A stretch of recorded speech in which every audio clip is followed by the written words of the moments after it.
হাদিসটি শুনুন, আপনার চোখে পানি চলে আসবে। হযরত মুসা আলাইহিস সালামের জামানায় এক বৃদ্ধার একটি বাচ্চা মারা গেল। সেই দুঃখে বৃদ্ধা কাঁদতে লাগলো। তখন হযরত মুসা আলাইহিস সালাম বৃদ্ধাকে বললেন, তুমি কাঁদছো কেন? তখন বৃদ্ধা উত্তর দিল, আমার বাচ্চাটি মারা গেছে, এজন্য কাঁদছি। তখন মুসা আলাইহিস সালাম বললেন, বাচ্চাটির বয়স কত? বৃদ্ধা উত্তর দিল, 365 বছর।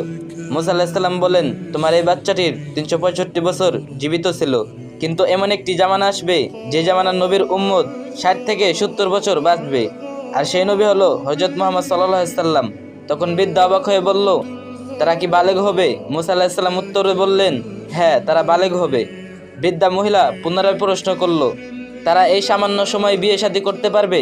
মুসা আলাইহিস সালাম বললেন, তারা এই সামান্য সময়ে বিয়ে করবে এবং তাদের থেকেও সন্তান হবে।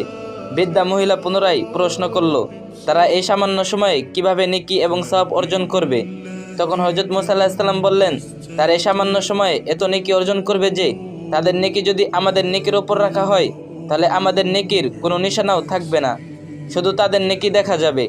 কারণ উম্মতে মুহাম্মাদীকে আল্লাহ তাআলা এমন একটি মাস দিবেন, যে মাসের নাম রমজান মাস, যে মাসে একদিন ইবাদত করলে 83 বছরের সওয়াব তার আমলনামায় লেখা হবে। তাহলে তারা যদি এরকম একটি মাস পায়, তাহলে হিসাব করলে আমাদের কোনো নেকি তাদের সমান হবে না। শুকরিয়া আদায় করেন আমরা যে শেষ নবীর উম্মত হতে পেরেছি, আলহামদুলিল্লাহ।